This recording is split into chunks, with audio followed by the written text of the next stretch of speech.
God bless you. सदा सुखी रहो।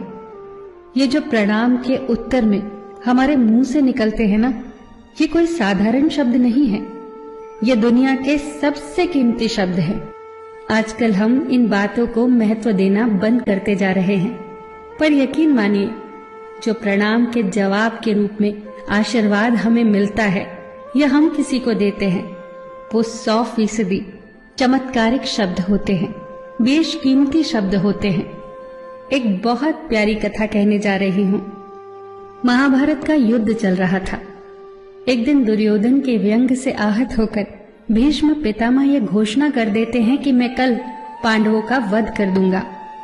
इस घोषणा का पता जैसे ही पांडवों को चलता है तो उनके शिविर में बेचैनी बढ़ जाती है।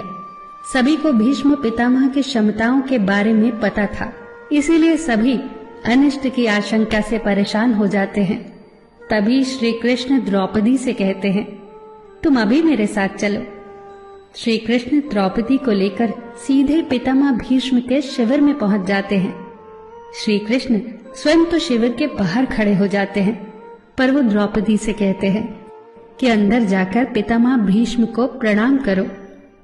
जैसे ही द्रौपदी ने शिविर के भीतर जाकर पितामह भीष्म को प्रणाम किया तो पितामह भीष्म के मुख से द्रौपदी के लिए ये आशीर्वाद निकला, अखंड सौभाग्यवती भव।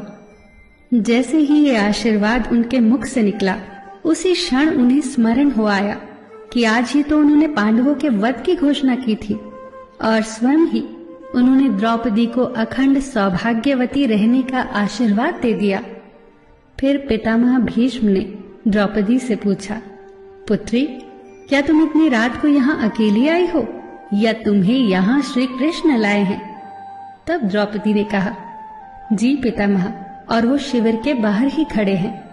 शिविर से बाहर निकलकर दोनों ने एक दूसरे को प्रणाम किया और पितामह भीष्म ने कहा, मेरे एक वचन को मेरे ही दूसरे वचन से काटने का काम केवल कृष्ण ही कर सकते हैं।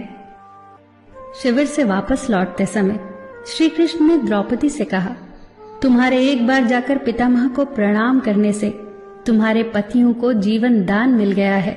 अगर तुम प्रतिदिन भीष्म, धृतराष्ट्र, द्रोणाचार्य आदि को प्रणाम करती होती और दुर्योधन, दुशासन आदि की पत्नियां भी पांडवों को प्रणाम करती होती तो शायद इस युद्ध की नौबत ही न आती। जो हर घर में कलह कलेश का वातावरण रहता है, वो कहीं न कहीं इस बात के मूल से जुड़ा है कि हम संस्कार भूलते जा रहे हैं। हम जाने अनजाने अपने बड़ों की उपेक्षा करने लगे हैं। याद रखना कि हर चीज पैसे से खरीदी नहीं जा सकती, और ये भी याद रखना कि हर बात का जवाब गूगल से नहीं मिलता। उसके लिए बुजुर्गों के पास भी बैठना पड़ता है। शरीर की खुराक के साथ साथ हमारी आत्मा को भी खुराक चाहिए, जो संस्कारों से हमें मिलती है। हम भूलते जा रहे हैं आशीर्वाद के महत्व को। आशीर्वाद एक कवच की तरह होता है जो हर बाधा से हमारी रक्षा करता है। कितनी सुंदर बात कही है किसी ने। प्रणाम अनुशासन है, प्रणाम शीतलता है, प्रणाम आदर सिखाता है, प्रणाम से सुविचार आते हैं, प्रणाम झुकना सिखाता है, प्रणाम क्रोध मिटाता है, प्रणाम आंसू धो देता है, प्रणाम अहंकार मिटाता है, प्रणाम हमारी संस्कृति है। आप सभी को मेरा सादर प्रणाम।